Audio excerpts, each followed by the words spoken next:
وحده لا شريك له أزلي أبدي لا أول له ولا آخر له والصلاة والسلام على من لا نبي بعده وعلى كل من صحبه وتبعه بإحسان بعده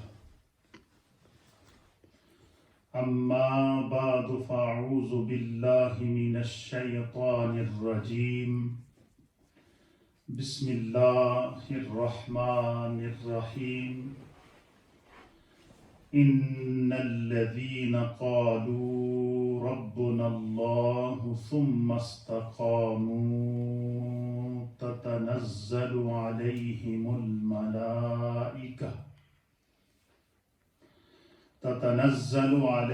الملائكة ألا تخافوا ولا تحزنوا وأبشروا بالجنة التي كنتم توعدون صدق الله مولانا العظيم وصدق رسوله النبي الأمين الكريم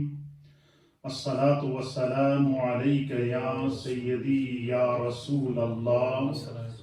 وعلى آلك وأصحابك يا سيدي يا حبيب الله الصلاة والسلام عليك يا سيدي يا رسول الله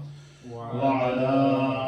آلك وأصحابك يا سيدي يا رحمة للعالمين حمد و صلاة کے بعد اللہ رب العالمین کا لاکھ لاکھ شکر اور مولا کریم کا بڑا ہی احسان ہے کہ آج سنی دعوت اسلامی بولٹن کے زیر اہتمام خواجہ خواجگاں معین بے کساں قدوۃ السالکین زبدۃ العارفین سلطان المشائخ سلطان الہند حضرت خواجہ غریب نواز معین الملت والدین حضرت خواجہ معین الدین چشتی اجمیری رحمۃ اللہ تعالی علیہ کے سالانہ عرس مبارک کی یہ خوبصورت پر نور ایمان افروز تقریب جو ورچل انداز میں اس وقت پوری دنیا کے اندر لائیو ٹیلی کاسٹ کی جا رہی ہے، اللہ رب العالمین کا شکر اور احسان ہے کہ اللہ تعالیٰ نے ہمیں پاکان امت کے ذکر کے لیے منتخب کیا اور موقع اور سعادت عطا فرمائی۔ اس خوبصورت انٹرنیشنل اور انتہائی روحانی عرس مبارک کی تقریب کے انعقاد پر میں سب سے پہلے سنی دعوت اسلامی کے ذمہ داران بولٹن کے اندر بالخصوص دنیا بھر میں جہاں جہاں بھی سنی دعوت اسلامی کے علماء مبلغین موجود ہیں ان کو اور بالخصوص امیر سنی دعوت اسلامی حضرت علامہ مولانا محمد شاکر رضوی صاحب دامت برکاتہم العالیہ اور تمام سامعین و ناظرین کو اس خوبصورت مجلس کے انعقاد اور اہتمام پر ہدیہ تبریک پیش کرتا ہوں۔ پاکان امت کا جو ذکر ہوتا ہے یہ عبادت ہوتا ہے، بخشش کا ذریعہ ہوتا ہے۔ اللہ کے عظیم ولی کامل حضرت ابراہیم خواص رحمۃ اللہ تعالی علیہ، آپ کی جب مجلس سجتی تھی تو آپ کی مجلس میں سینکڑوں اور ہزاروں میں اجتماع ہو جاتا تھا۔ جہاں جہاں لوگوں کو پتہ چلتا کہ آج فلاں جگہ حضرت ابراہیم خواص کی مجلس ہے، تو وہاں پر اولیاء اللہ سے محبت کرنے والے اہل ایمان چلے جاتے، اور ان کو دیکھ کر جو نوجوان جاتے تھے تو ان کو دیکھ کر ان کے دوست بھی چلے جاتے تھے۔ تو ایک دن مجلس لگی تھی تو سامعین میں سے کسی ایک شخص نے حضرت ابراہیم خواص رحمۃ اللہ علیہ سے سوال کیا کہ حضور، آپ کی مجلس میں بعض لوگ وہ ہیں کہ جو شرکت تو کرتے ہیں لیکن ان کی کوئی ثواب کی نیت نہیں ہوتی، اور کچھ وہ ہیں کہ جو اپنی دوستی یاری کے اندر دوستوں کے ساتھ چلے آتے ہیں، اور کچھ وہ ہیں کہ جو صرف دیکھنے آتے ہیں کہ وہاں پر دعا ہوگی، لنگر ہوگا اور ہم اس میں شریک ہوں گے، اور کچھ وہ ہیں کہ جو خالص نیت لے کر آتے ہیں کہ ہم حضرت کی مجلس میں جائیں گے تو وہاں پر قرآن و حدیث کی باتیں سنیں گے تو ہمیں جو ہے وہ اس کا فائدہ ہوگا۔ تو کیا وہ لوگ جو بغیر کسی نیت کے اہل اللہ کی مجالس کے اندر جاتے ہیں، کوئی ارادہ بھی ان کا ثواب کا نہیں ہوتا، یا ویسے ہی اتفاقاً چلے جاتے ہیں اور ان کی نیت بھی جو ہے وہ اس میں شرکت کی نہیں ہوتی، تو کیا ان کو بھی کوئی فائدہ ملتا ہے اولیاء اللہ کی مجلس سے؟ اب جو ولی کامل ہوتے ہیں، جن کے بارے میں میرے مصطفیٰ کریم نے فرمایا کہ اتقوا فراست المؤمن فإنه ينظر بنور اللہ، کہ مومن کی فراست کے معاملے میں اللہ سے ڈرتے رہو، بے شک وہ اللہ کے نور سے دیکھتا ہے۔ تو حضرت ابراہیم خواص نے جب سوال سنا تو آپ نے فرمایا کہ جو شخص بغیر نیت کے آیا ہے اسے 3 فائدے ملیں گے، اسے 3 فائدے ملیں گے۔ آپ نے فرمایا اس میں سے پہلا فائدہ وہ یہ ہے کہ اگر اس کا دل سخت ہوگا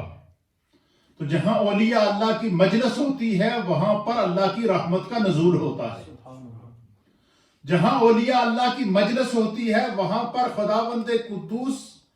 اور رسول کریم کی نگاہ رحمت ہوتی ہے اور کرم ہوتا ہے۔ تو اگر وہ شرکت کرنے والے کا دل سخت ہوگا تو اہل اللہ کی مجلس میں بیٹھنے کی برکت سے خداوند قدوس ان کے دل کو نرم کر دے گا۔ دوسرا فائدہ اس کو یہ ملے گا کہ اگر اسے ایک راہبر،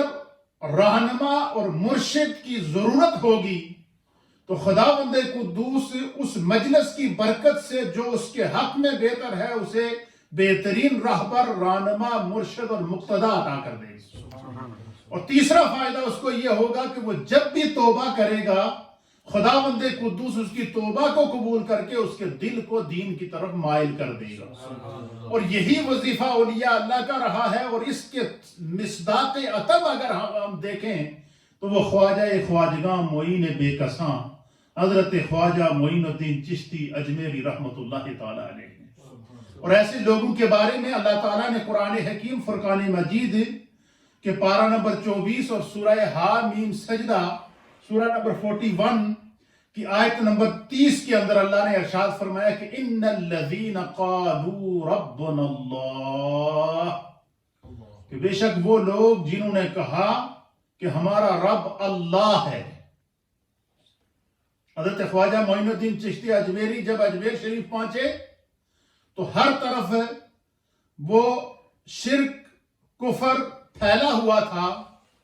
دل لوگوں کے سخت ہو چکے تھے، دلوں کے اندر بھی بت کدے بنے ہوئے تھے، اور جس وقت آپ اجمیر شریف میں قدم رکھتے ہیں تو کوئی وہاں نہ آپ کا کوئی رشتہ دار تھا،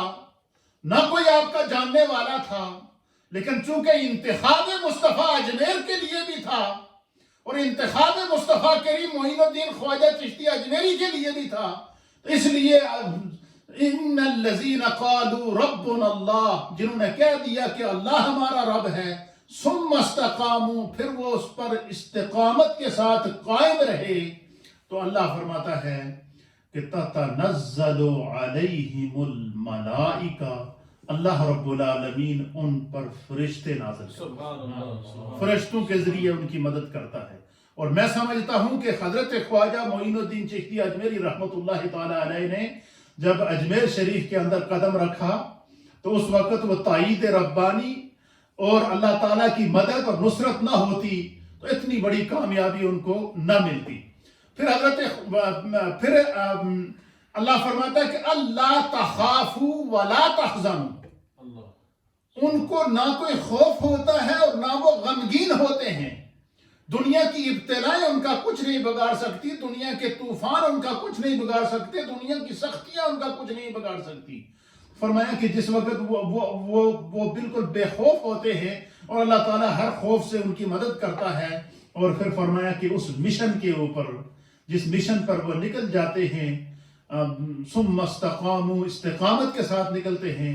اور ربنا اللہ کہتے ہوئے، اللہ کا ذکر کرتے ہوئے جب وہ نکلتے ہیں، اللہ پر توکل کرتے ہوئے، تو پھر کیا ہوتا ہے؟ پھر فرمایا کہ اللہ تعالیٰ فرشتوں کی مدد تو کرتا ہی کرتا ہے۔ فرمایا کہ پھر کہتے ہیں ابشروا بالجنۃ التی کنتم توعدون، ان کو جنت کی خوشخبری دے دو، اس جنت کی جس کا رب نے ان سے وعدہ فرمایا۔ سبحان اللہ، سبحان اللہ۔ اب وہ تو ہیں ہی جنتی ہیں اور جنت کے مشن پر ہیں، لیکن جو ان کی مجلس میں آیا، جو ان کی صحبت میں آیا، جو ان کے ساتھ لگتا گیا، جو ان کے ساتھ نسبت قائم کرتا گیا، اس کو بھی جنتی بناتے گئے، جہنم کی آگ سے نکالتے گئے اور جنتی بناتے۔ پھر اولیاء کاملین کی جو تربیت ہوتی ہے اور ان کا جو انتخاب ہوتا ہے، ان کا انتخاب بندے نہیں کرتے، ان کا انتخاب رب کرتا ہے۔ اور جس کا انتخاب رب کر لے اسے کوئی نہ گرا سکتا ہے نہ مٹا سکتا ہے۔ پھر یہ نہیں دیکھا جاتا کہ وہ کہاں گیا ہے، کہاں بیٹھا ہے، کس حال میں ہے، کیونکہ وہ انتخاب رب ہوتا ہے۔ تو پھر اور کچھ وہ اولیاء کاملین ہیں جن کا عالم مفسرین نے لکھا ہے، حضرت امام فخر الدین رازی رحمۃ اللہ تعالی علیہ نے الا ان اولیاء اللہ لا خوف علیہم ولا هم يحزنون کے تحت لکھا ہے کہ اللہ کے کچھ ولی وہ ہیں کہ جن کا عالم ارواح میں اللہ نے فیصلہ کر دیا تھا کہ ان کے وجود رحمت سے کائنات میں نور پھیلے گا، ایمان کا نور پھیلے گا۔ اور حضرت خواجہ معین الدین چشتی اجمیری رحمۃ اللہ علیہ کا انتخاب بھی ان لوگوں کے اندر تھا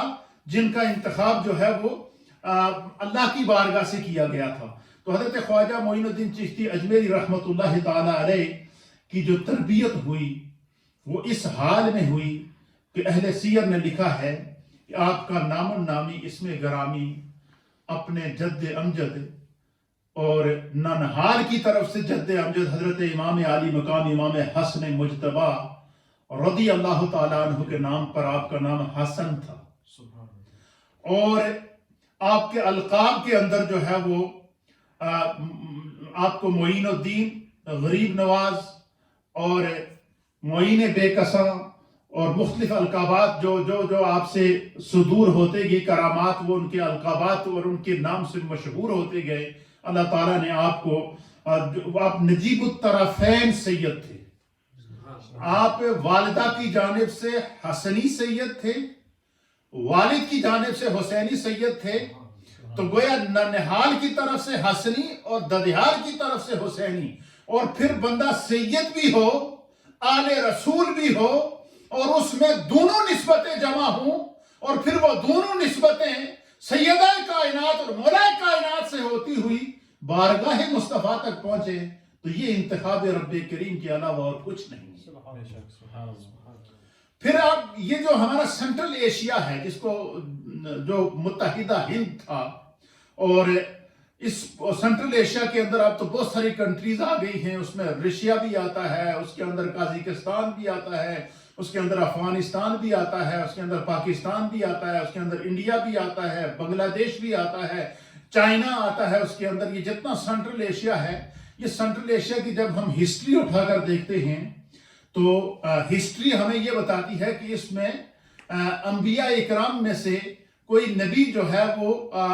بظاہر جو ہے وہ ایسا کوئی حوالہ نہیں ملتا کہ کسی نبی کی وہاں پیدائش ہوئی ہو، البتہ یہ ہے کہ سب سے پہلا روئے زمین پر اللہ کا خلیفہ جناب انسان اول حضرت سیدنا آدم علیہ نبینا علیہ السلام نے جب قدم رکھا آسمان سے آپ کو جب جنت سے زمین پر نازل کیا گیا، تو وہ جس سرزمین نے سب سے پہلے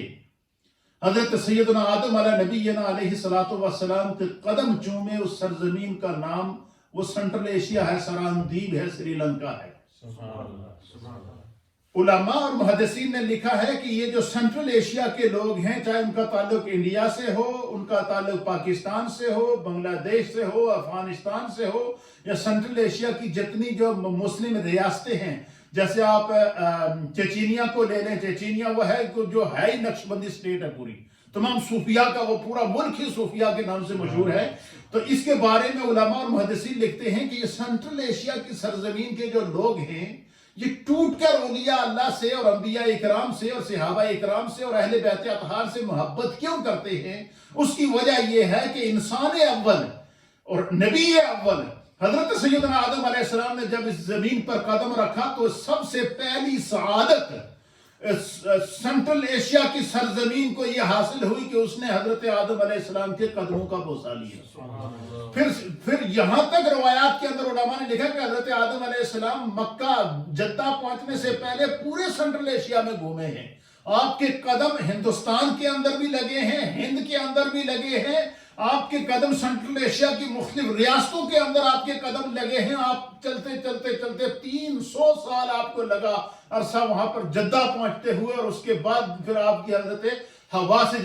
وہ عرفات کے میدان کے اندر ملاقات ہوتی ہے۔ سبحان اللہ۔ تو فرمایا کہ یہ جو مٹی ہے، یہ اولیاء اللہ سے محبت کرنے والوں کی مٹی ہے، اور اس مٹی کے سے بنے ہوئے جو انسان ہیں، اس مٹی سے پیدا کیے ہوئے جو انسان ہیں، اس مٹی سے تعلق رکھنے والے جو انسان ہیں اور جو اہل ایمان ہیں، ان کے نوشت کے اندر، ان کی جبلت کے اندر اللہ تعالیٰ نے محبت رسول اور محبت اولیاء رکھی ہے۔ اور یہی وجہ ہے کہ جب حضرت خواجہ معین الدین چشتی اجمیری رحمت اللہ تعالیٰ علیہ نے جب آپ وہاں پہنچے اجمیر شریف، تو آپ کا جو یہ بات سمجھنے کی ہے کہ جو ہمارے اولیاء کاملین ہوتے ہیں، یہ رسول اللہ کے سفیر ہوتے ہیں۔ اللہ کے حبیب علیہ السلام کی حدیث ہے، حضور علیہ السلام نے فرمایا کہ علماء امتی کا انبیاء بنی اسرائیل۔ حضور نے فرمایا کہ میری امت کے جو اہل علم ہیں، علماء ہیں، وہ بنی اسرائیل کے انبیاء کی مانند ہیں۔ اس کی وجہ کیا ہے؟ اس کی وجہ یہ ہے کہ قیامت تک کے لیے اب زمانہ مصطفیٰ کا ہے۔ اللہ نے فرمایا والعصر، زمانے کی قسم، اور یہ کس زمانے کی قسم؟ وہ زمانہ مصطفیٰ کی قسم۔ اور زمانہ مصطفیٰ قیامت تک کے لیے ہے، کیوں؟ کہ اللہ تعالیٰ نے اپنے حبیب کو خاتم النبیین بنا کر بھیجا ہے، اللہ نے اپنے حبیب کو امام الانبیاء بنا کر بھیجا ہے، اللہ نے اپنے نبی کو وجہ تخلیق کائنات بنا کر بھیجا ہے، اللہ نے اپنے پیارے حبیب لبیب جناب سید العالمین محمد الرسول اللہ صلی اللہ تعالیٰ علیہ وآلہ وسلم کو خاتم النبیین بنایا، اور ساتھ نہ صرف خاتم النبیین بنا کر بھیجا بلکہ یہ اعزاز بھی عطا فرما دیا کہ الیوم اکملت لکم دینکم واتممت علیکم نعمتی ورضیت لکم الاسلام دینا، کہ آپ کی ذات پر اللہ نے دین کو مکمل کر دیا، اسلام کو مکمل کر دیا۔ اب قیامت تک کسی اور دین نے آنا نہیں، قیامت تک کسی اور نبی نے آنا نہیں۔ بظاہر اللہ تعالیٰ کے حکم پر لبیک کہتے ہوئے ظاہری طور پر آپ نے موت کو لبیک کہتے ہوئے آپ ظاہری طور پر دنیا سے پردہ فرما گئے، لیکن قیامت تک مشن مصطفیٰ جاری رہے گا، اور وہ اولیاء کاملین اور علماء عاملین کی صورت میں جاری و ساری رہے گا۔ حضرت خواجہ معین الدین چشتی اجمیری رحمت اللہ علیہ جو ہے یہ مصطفیٰ کریم کے دین کے سفیر تھے، لیکن ان کی تربیت کس طرح ہوئی ہے اس پر میں صرف 2 واقعات عرض کروں گا، اور پھر اس کا اثر یہ جو 90 لاکھ لوگوں کو ایمان کا نور نصیب ہوا، یہ اس طرح نہیں ہوا۔ 90 لاکھ ایمان کے نور جن لوگوں کو ملا ہے، ان تک وہ پیغام پہنچنے کے لیے، ان تک وہ اثر پہنچنے کے لیے پہلے خواجہ خواجگاں معین بے قسم حضرت خواجہ معین الدین چشتی اجمیری کو ظاہری اور باطنی طور پر تیار کیا گیا، آپ کو وہ نظر عطا کی گئی، اور کس طرح عطا کی گئی اس کے بارے میں اہل سیر نے لکھا ہے کہ آپ کو 3 مقامات پر 3 مقامات پر ایسی شخصیات کا دیدار ہوا اور ایسی شخصیات کی صحبت ملی کہ جنہوں نے اپنی آپ کو نگاہی فیض بھی دیا اور صدری فیض بھی دیا. سب سے پہلی نظر 15 سال کی عمر 15 سال، والد ماجد حضرت سیدنا غیاث الدین رحمت اللہ تعالی علیہ کے انتقال کے بعد آپ کو ترکے کے اندر باغ ملتا ہے، انگوروں کا باغ ملتا ہے، پنچکی ملتی ہے، اور جو اس دور کا ممکن تھا وہ ملا، اور اپنے باغ کی باغبانی کر رہے تھے. تو اس دوران ایک درویش خدا مست، ایک ولی کامل، ایک ایسے شخص جو بظاہر مجذوب تھے، وہ باہر نکلتے تھے تو بچے ان کا مذاق اڑاتے تھے، لیکن ان کا سینہ اللہ کی معرفت سے منور تھا، اور وہ حضرت ابراہیم قندوزی رحمت اللہ کے تعالیٰ سے. اچھا، یہ بھی سمجھنے کی ضرورت ہے کہ یہ حضرت ابراہیم قندوزی رحمت اللہ علیہ کوئی معمولی بزرگ نہ تھے. ان کے بارے میں اہل سیر نے لکھا ہے کہ حضرت ابراہیم قندوزی رحمت اللہ علیہ اس دور کے مجذوب اور اس دور کے ولی کامل تھے کہ آپ نے سرکار غوث اعظم کا براہ راست زمانہ بھی پایا اور ان سے ملاقات بھی کی. سبحان اللہ. اچھا، یہ جو ولی کامل ہوتے ہیں، جو اولیاء اللہ ہوتے ہیں، ان کے بارے میں میرے مصطفیٰ نے فرمایا کہ اتقوا فراست المؤمن فإنه ينظر بنور اللہ،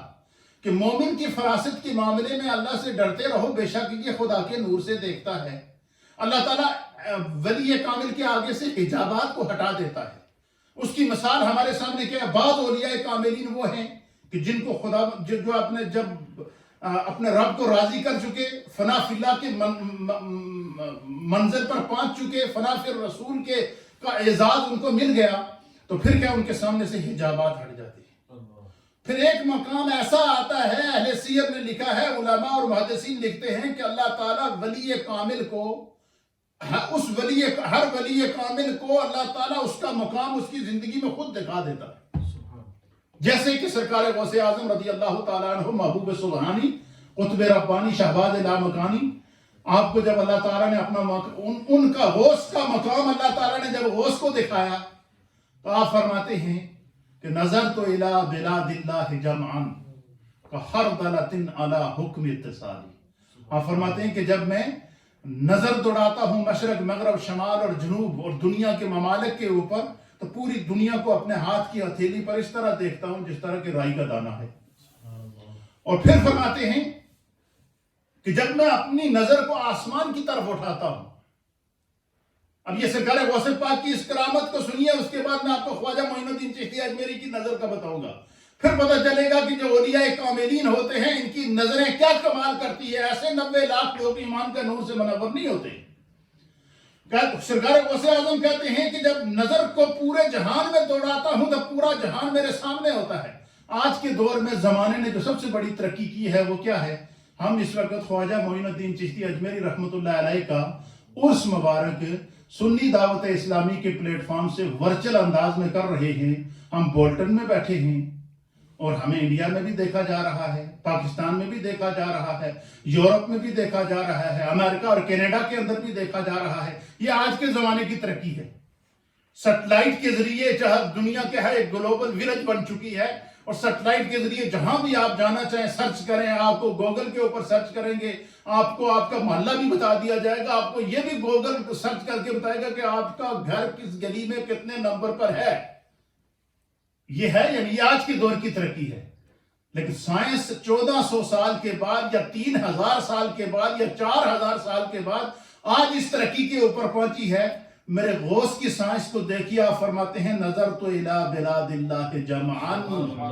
کحردلۃ علی حکم اتصالی، کہ میں جب زمانے پہ نظر دوڑاتا ہوں تو پوری دنیا کو اپنے ہاتھ کی ہتھیلی پہ دیکھتا ہوں. ہم تو کیمرے کی آنکھ کے ذریعے دیکھتے ہیں، ہم تو سیٹلائٹ کے محتاج ہیں، لیکن نگاہ غوث پاک سیٹلائٹ کی محتاج نہیں ہے. اسی طریقے سے آپ فرماتے ہیں جب میں آسمان کی طرف نظر اٹھاتا ہوں تو سرکار غوث اعظم کہتے ہیں نظر من در لوح محفوظ است، بیٹھا فرش زمین پر ہوتا ہوں اور اپنی سامنے لوح محفوظ پر اپنے غلاموں کی تقدیریں پڑھ کر سنا سکتا ہوں. یہ نظر ہے، یہ غوث پاک کی نظر ہے. سرکار غوث اعظم رضی اللہ تعالیٰ عنہ نے جب نظر دوڑائی نا، آپ کے حالات کے اندر یہ چیز آتی ہے کہ آپ 25 سال سیاحت آپ نے کی ہے، جنگلوں میں، ویرانوں میں، غاروں میں، ایسی جگہ جا کر آپ نے عبادت کی کہ جہاں کوئی مخلوق نہ دیکھ سکے اور میں ریا سے پاک جو ہے وہ عبادت کر سکوں۔ جب نظر دوڑائی نا تو آپ نے بغداد کے جنگلوں کے اندر ایک مجذوب زمانہ کو دیکھا، ایک ولی کامل کو دیکھا، دنیا سے کٹا ہوا، اپنے رب سے لو لگائی ہوئی ہے، ایک غار کے اندر بیٹھا ہوا ہے۔ پھر ایک دفعہ نظر دوڑائی تو دیکھا کہ ایک دریا کے بیچ کے اندر بیٹھا ہوا ہے، اللہ اللہ کر رہا ہے۔ آپ نے جب نظر اٹھا کر دیکھا تو سرکار غوث اعظم نے دیکھا کہ وہ حضرت ابراہیم قندوزی تھے۔ وہ کون تھے؟ حضرت ابراہیم قندوزی۔ اہل سیر نے لکھا ہے کہ حضرت غوث پاک نے جب حضرت ابراہیم قندوزی کو دیکھا، ان سے روحانی کنیکشن قائم کیا، پھر ان کو آپ نے درخواست بھیجی، آپ نے ان کو پیغام بھیجا کہ میں ایک دن رات آپ کے ساتھ رہنا چاہتا ہوں۔ حضرت ابراہیم قندوزی کو یہ پیغام سرکار غوث اعظم نے بھیجا۔ اہل سیر نے لکھا کہ حضرت ابراہیم قندوزی کو جیسے ہی سرکار غوث پاک کا پیغام ملا تو آپ نے عرض کیا کہ جب آپ کا جی چاہے آپ تشریف لے آئے۔ پھر سرکار غوث اعظم تشریف لے کر گئے۔ ایک جنگل تھا بغداد کا، ایک ویرانہ تھا، ایک غار تھی، اس میں غوث اعظم تھے اور حضرت ابراہیم قندوزی تھے۔ آپ غوث پاک نے اپنا فیض ان کو لوٹایا، ان کے پاس جو فیض تھا وہ لیا، اور اس طریقے سے آپ نے ایک دن رات حضرت ابراہیم قندوزی اور غوث پاک نے اکٹھے گزاری ہے۔ اور ایک روایت کے مطابق آپ کی 2 ملاقاتیں غوث پاک سے براہ راست ہوئی ہیں۔ وہ ابراہیم قندوزی وہ چلتے ہوئے آ رہے ہیں اور سامنے ایک 15 سال کا خوبصورت نوجوان بچہ، سعادت مند بچہ وہاں ایک باغ کے اندر پانی دے رہا ہے، اور سامنے سے دیکھا کہ ایک اللہ کا ولی آ رہا ہے، پانی وہیں چھوڑ دیا، کام وہیں چھوڑ دیا۔ آپ حضرت خواجہ معین الدین چشتی اجمیری، وہ بچہ حضرت خواجہ معین الدین چشتی اجمیری ہیں، وہاں سے باہر نکلتے ہیں، جا کر ان کو ملتے ہیں اور حضرت ابراہیم قندوزی کا استقبال کرتے ہیں، ان کی دستبوسی کرتے ہیں، اور بڑے احترام کے ساتھ ان کو لے کر آتے ہیں کہ حضور یہ میرا باغ ہے، یہاں میں کام کرتا ہوں، ان باغ کو پانی دیتا ہوں، یہ باغ مجھے میرے والد نے ترکے کے اندر دیا ہے، تو میرے لیے بڑی سعادت ہوگی کہ آپ میرے اس باغ کے اندر قدم رنجا فرمائیں۔ اب دیکھیے، اب نگاہ دیکھیے، نگاہ کیا ہے؟ ایک نگاہ وہ ہے کہ 15 سال کا بچہ ہے، اور دوسری طرف روایات کے اندر آتا ہے کہ جب حضرت ابراہیم قندوزی باہر نکلتے تھے نا، شہر کی طرف یا محلے کی طرف یا کسی علاقے کی طرف نکلتے نا، تو چونکہ وہ بالکل مجذوب ہوتے تھے، پھٹے ہوئے کپڑے پہنے ہوئے، بال بکھرے ہوئے، تو بچے ان کو دیکھ کر مذاق اڑاتے، بچے ان کا کیا کرتے؟ مذاق اڑاتے۔ تو بچے ایک طرف بچے ان کا مذاق اڑاتے ہیں، اور کچھ بچے وہ ہیں جو ان کا مذاق اڑا رہے ہیں، اور ایک بچہ وہ ہے جسے خدا نے وہ نظر دی ہے کہ اس نے پہلی نظر میں ہی پہچان لیا کہ یہیں سے سب کچھ ملے گا۔ اور وہ بچہ کوئی اور نہ تھا، وہ خواجہ خواجگاں معین بے کساں جناب حضرت خواجہ معین الدین چشتی اجمیری رحمت اللہ تعالی علیہ۔ آپ فرماتے ہیں کہ وہ بچہ جا کر ہاتھ چومے، کہا کہ حضور صرف زیادہ آپ کو تکلیف نہیں دوں گا، آپ قدم رنجا فرمائیں۔ آپ باغ کے اندر تشریف لے گئے، آپ نے چادر بچھائی درخت کے نیچے، چادر پر آپ سے عرض کیا کہ حضور آپ یہاں تشریف رکھیں۔ حضرت ابراہیم قندوزی وہاں بیٹھے، وہ مجذوب جسے بچے پتھر مار رہے ہیں، اور ایک چھوٹا سا بچہ ان کو لے کر اگر باغ میں بٹھا رہا ہے، پھر جا کر مٹی کا ایک پیالہ لیا، چشمے سے تازہ پانی لایا، دوزانو ہو کر آپ کو پیش کیا، اور پیش کرنے کے بعد پھر جو ہے انگوروں کا ایک تازہ خوشہ توڑا، اس کو دھویا، دھونے کے بعد پلیٹ میں رکھا، اور رکھنے کے بعد کہا کہ حضور آپ سفر سے آئے ہیں، تھکے ہوئے ہوں گے، تو آپ اس کو تناول فرمائیں۔ سبحان اللہ۔ اب اہل سیر نے لکھا ہے، حضرت خواجہ معین الدین چشتی اجمیری رحمت اللہ علیہ کی جو حالات اور افکار اور حیات اور خدمات کے اوپر کتب ہیں، ان کی ابتدائیے کے اندر یہ بات لکھی ہے کہ حضرت ابراہیم قندوزی نے صرف ایک انگور اٹھایا، وہ کھایا، نگاہ کے ساتھ نگاہ ملائی، نظر مڑا کر دیکھ لیا۔ اب مجھے بتائیں اس نظر کا کیا کمال ہوگا کہ وہ بغداد کے جنگلوں سے غوث پاک کو دیکھ رہی ہے، اس نظر کا کیا کمال ہوگا کہ جسے غوث دیکھ رہے ہیں، اس نظر کا کیا کمال ہوگا کہ جس کے ساتھ سرکار غوث اعظم کی ملاقات ہو رہی ہے براہ راست، اس فیض کا کیا عالم ہوگا۔ تو سرکار حضرت ابراہیم قندوزی نے ایک انگور اٹھایا، اپنی تھیلی کھولی، اس میں سے ایک کھلی یا ایک بعض روایات کے مطابق سوکھی روٹی کا ایک ٹکڑا نکالا اور اس کو چبایا۔ چبانے کے بعد دو روایات ہیں، ایک روایت یہ ہے کہ آپ نے وہ چبا کر ان کو کہا کہ یہ کھاؤ، اور دوسری روایت یہ ہے کہ آپ نے چبا کر خود اس کو اپنے منہ سے نکال کر اپنے ہاتھ سے حضرت خواجہ معین الدین چشتی اجمیری کے منہ کے اندر اس لقمے کو۔ اب وہ لقمہ جانا تھا تو پردے ہٹ گئے، حالات بدل گئے، زمانے کے تغیرات، تبدلات اور دنیا کی زیب و زینت سے نظر اٹھ گئی، ایک عجیب و غریب اندر ایک تلاطم آ گیا، ایک ہجوم آ گیا، دل کی دنیا بدل گئی۔ اب دیکھیں اس شہزادے کو منہ سے لقمہ چبا کر حضرت ابراہیم قندوزی کھلا رہے ہیں کہ جس کے جد امجد کو میرے مصطفیٰ کھجور چبا کر حضرت امام حسن کو بھی کھلا رہے ہیں، امام حسین کو بھی کھلا رہے ہیں۔ تو پتہ چلا کہ یہ جو تبرک ہوتا ہے بزرگوں کا، یہ کوئی معمولی چیز نہیں ہوتی ہے، یہ تو انسان کے بخت کو بیدار کر دیتی ہے، لیکن یہ اس کے بخت کو بیدار کرتی ہے جس کی آنکھیں کھلی ہوئی ہیں۔ اور کسی صاحب دل نے کہا تھا نا کہ بخت جب بیدار تھا کم بخت آنکھیں سو گئی، سو گیا جب بخت بیدار آنکھیں ہو گئی۔ ہماری آنکھیں اس وقت بیدار ہوتی ہیں جب بخت سو جاتا ہے، لیکن جب بخت بیدار ہو تو اس وقت ہمیں بیدار رہنے کی ضرورت ہے۔ وہ پہلی نظر پڑی، پھر دوسری نظر، اس نظر نے تقدیر بدل دی، باغ بیچ دیا، راہ طریقت کے مسافر بن گئے، علم حاصل کیا، معرفت حاصل کی، پھر اسی ذات کی تلاش میں نکل گئے کہ جس نے میرے حالات کو بدلا تھا، جس نے مجھے راہ عشق کا مسافر بنایا تھا، کسی ایسے شخص کو تلاش کروں۔ تلاش کرتے کرتے کرتے بغداد کی جامع مسجد میں پہنچتے ہیں تو وہاں پر ایک اور اللہ کا ولی بیٹھا ہوا ہے جن کا نام تھا حضرت عثمان ہروانی رضی اللہ تعالیٰ عنہ۔ ان سے نظر چار ہوئی، نظر سے نظر ملی، کھڑے ہو گئے۔ پہلی ملاقات ہو رہی ہے، پہلے حضرت عثمان ہروانی سے ملاقات نہیں، نہ انہوں نے ان کو دیکھا ہوا تھا، نہ انہوں نے ان کو دیکھا ہوا تھا، لیکن یہ تو ظاہری نظر تھی، لیکن باطنی نظر تو وہ تھی کہ جو وہ اپنے مقصود کے انتظار میں تھی۔ اسی طریقے سے کہتے ہیں کہ حضرت شمس تبریز رحمۃ اللہ علیہ، جو حضرت مولانا روم رحمۃ اللہ علیہ کے پیر و مرشد تھے، تو انہوں نے 25 سال سیاحت کی ہے جنگلوں ویرانوں میں۔ اچھا، ان کا ایک معمول ہوتا تھا کہ وہ حلوے مٹھائی بنا کر اس کا تھال سر پہ اٹھا کر نا تو علاقوں میں گاؤں میں گھوما کرتے تھے، لوگ سمجھتے تھے کہ یہ حلوائی ہے، لیکن وہ کہتے ہیں کہ میں 25 سال تک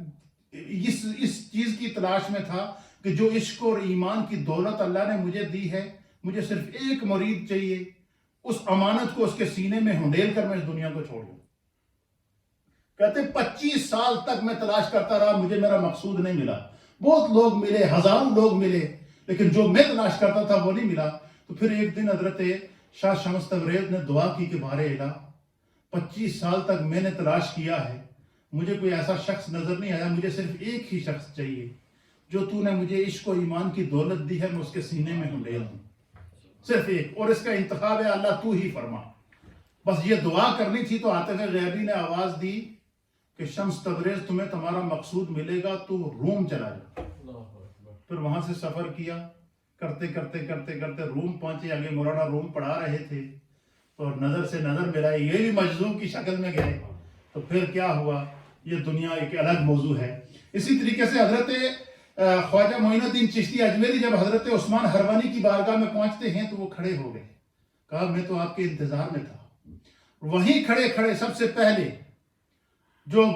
پہلا جو منظر دیکھنے کو ملا، وہ منظر یہ دیکھنے کو ملا کہ آپ نے وہاں ان سے سامنے ہوئے، ملاقات ہوئی، آپ نے ان سے کہا کہ وضو کر کے آؤ، تازہ وضو کر کے آؤ، تازہ وضو کر گیا۔ فرمایا کہ 2 رکعت نماز صلاۃ الشکر ادا کرو، نفل ادا کرو، ادا کیے۔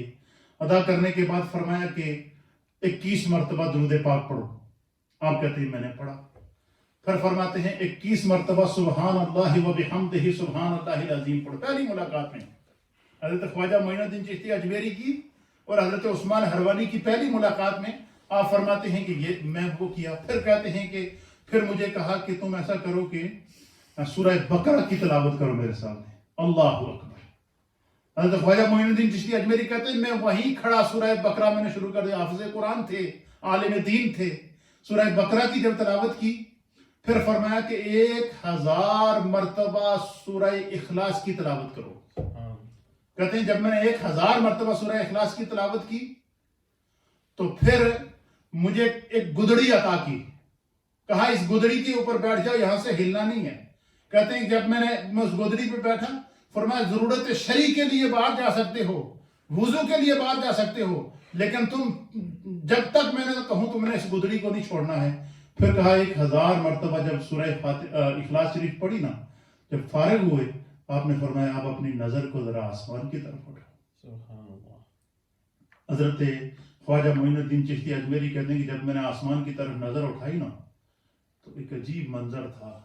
پہلے آسمان سے نظر گزر گئی, دوسرے سے گزر گئی, تیسرے سے گزر گئی, چوتھے سے گزر گئی, 5ویں سے گزر گئی, 6 سے گزر گئی, 7ویں سے گزر گئی, سدرہ سے گزر گئی. فرمایا بتاؤ کیا نظر آ رہا ہے؟ تو عرض کیا کہ حضور میں عرش اعظم کو اپنے سامنے دیکھا. پہلی نظر. یہ وہ نظر تیار ہو رہی ہے جس نظر نے نظر ڈال کے 90 لاکھ کو مسلمان کرنا تھا. یہ اس نظر کی تربیت ہو رہی ہے. پھر فرمایا کہ ذرا معین الدین آپ زمین کی طرف نظر دوڑاؤ.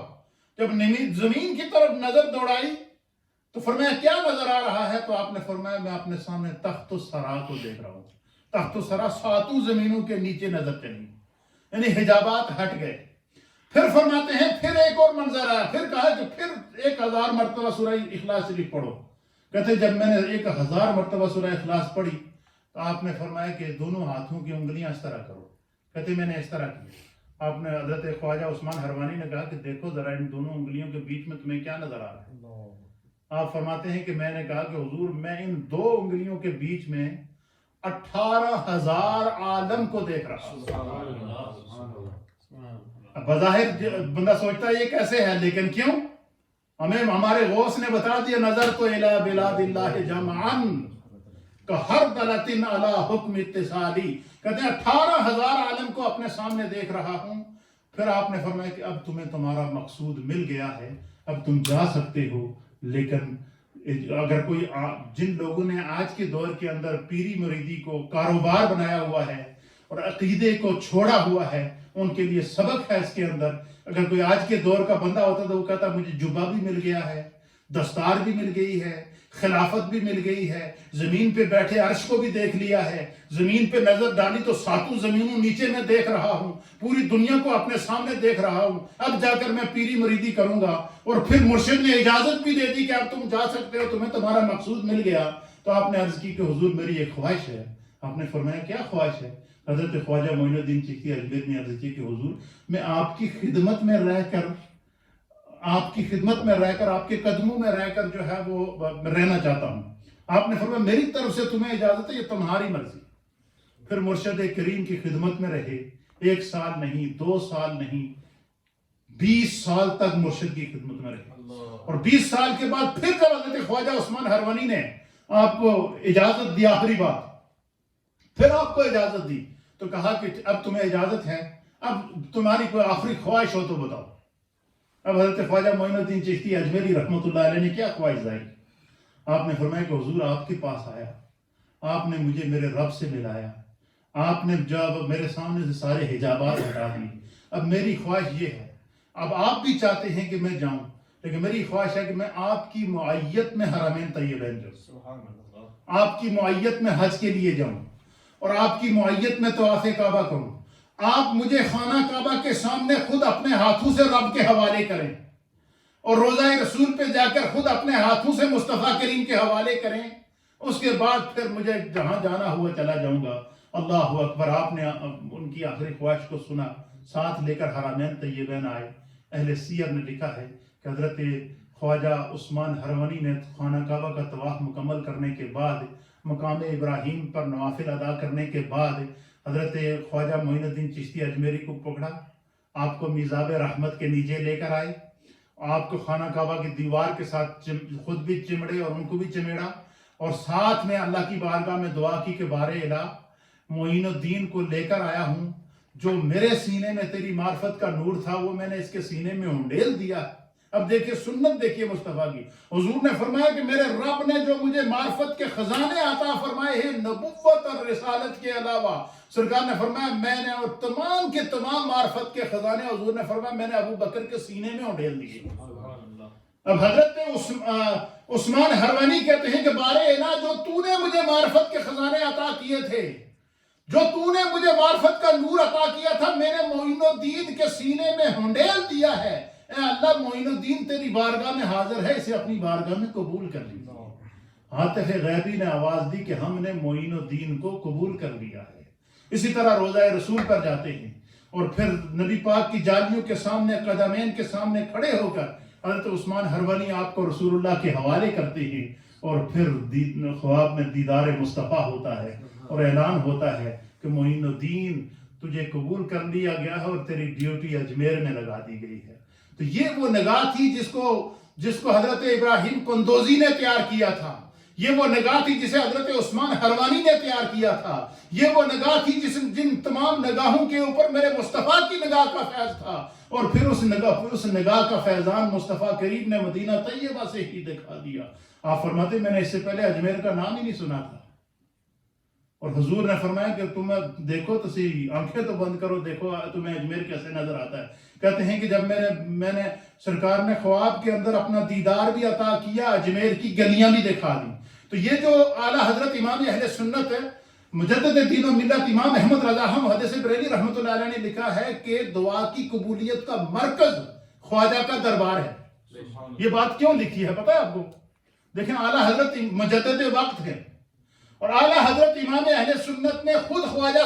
غریب نواز کے مزار پر انوار پر حاضری بھی دی، اور حضرت اعلیٰ حضرت نے آپ کو جو ہے وہ غریب نواز لکھا ہے۔ اعلیٰ حضرت نے جو اجمیر شریف کو دعا کا مرکز قرار دیا، اس کی وجہ کیا ہے؟ اس کی وجہ جہاں اور ہے وہاں علماء لکھتے ہیں کہ وجہ یہ ہے کہ رسول اللہ نے اپنی بارگاہ سے اجمیر دکھایا تھا، تو پتہ چلا اجمیر کے اس مرکز کا کنیکشن ڈائریکٹ رسول اللہ کی ذات کے ساتھ اور گنبد خضرا کے ساتھ ہے۔ یہ جو اجمیر شریف کے اوپر آپ کو ہجوم نظر آتا ہے، ہجوم عاشقاں نظر آتا ہے، یہ جو اجمیر کی سرزمین کے اوپر آپ کو جو ہے وہ معرفت کے خزانے نظر آتے ہیں، اور خواجہ غریب نواز کا فیض تقریباً 850 سال گزرنے کے بعد دن بہ دن عروج پکڑتا جا رہا ہے۔ اس کی وجہ کیا ہے کہ اجمیر شریف کے سفید گنبد کا اور نبی پاک کے سبز گنبد کا براہ راست آپس میں کنیکشن ہے، یہ براہ راست بارگاہ مصطفی کے اندر کنیکشن ہے۔ تو اس لیے اجمیر شریف اہل سنت کا اور اسلام کا مرکز ہے، لیکن اگر اجمیر کی سرزمین کے اوپر یا کسی بھی درگاہ کے اوپر کہیں بھی اگر عقیدہ اہل سنت کے خلاف کوئی بات ہوگی تو وہ چاہے کوئی کسی کا کوئی تعلق رکھتا ہو یا اس کی بڑی سے بڑی نسبت ہو، ہمارے لیے مقدم عقیدہ اہل سنت ہے جو ہمیں امام اہل سنت نے دیا ہے۔ اعلیٰ حضرت امام اہل سنت نے عقیدہ دیا ہے کہ سیدنا صدیق اکبر رضی اللہ تعالیٰ عنہ افضل البشر بعد الانبیاء بالتحقیق ہے، اور یہ بھی ہمیں عقیدہ دے دیا ہے کہ اعلیٰ حضرت امام اہل سنت مجدد دین و ملت امام احمد رضا محدث بریلی رحمت اللہ تعالیٰ علیہ، آپ فرماتے ہیں نبی اکرم صلی اللہ تعالیٰ علیہ وسلم کے صحابہ اور اہل بیت اطہار، صحابہ کے بارے میں آپ نے فرمایا کہ یہ نجم ہیں، اور اہل بیت اطہار کے بارے میں فرمایا کہ یہ جو ہے وہ یہ کشتی ہیں، اور نہ ہم کشتی کو چھوڑ سکتے ہیں نہ ہم ستاروں کو چھوڑ سکتے ہیں۔ اہل بیت کی محبت اور صحابہ اکرام کی محبت یہ ہمارے ایمان کا، عقیدے کا اور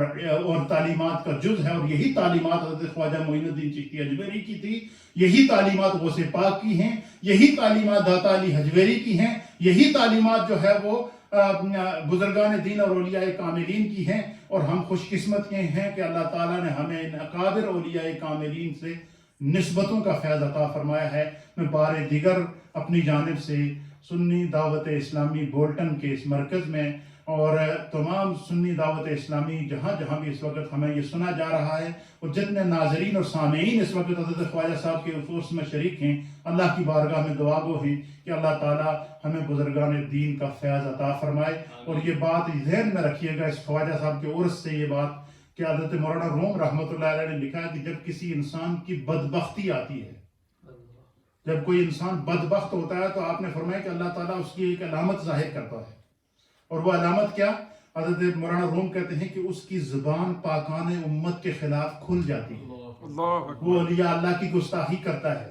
وہ علماء عاملین کی گستاخی کرتا ہے، وہ اہل بیت اطہار کی گستاخی کرتا ہے، وہ صحابہ اکرام کی گستاخی کرتا ہے۔ فرمایا کہ اگر کسی شخص کی بدبختی اللہ ظاہر کر دے تو اس کی زبان پاکان امت کے خلاف کھل جاتی ہے، اور فرمایا کہ اگر کسی شخص کی خوشبختی کو اللہ ظاہر کر دے تو اس کی زبان سے اہل اللہ کے ترانے نکلتے ہیں، اس کی زبان سے اہل اللہ کا ذکر نکلتا ہے، اس کی زبان سے اہل اللہ کی محبت نکلتی ہے، وہ اہل اللہ کی تعلیمات کو بیان بھی کرتا ہے، اس پر عمل بھی کرتا ہے، اور انشاءاللہ قیامت تک یہ سلسلہ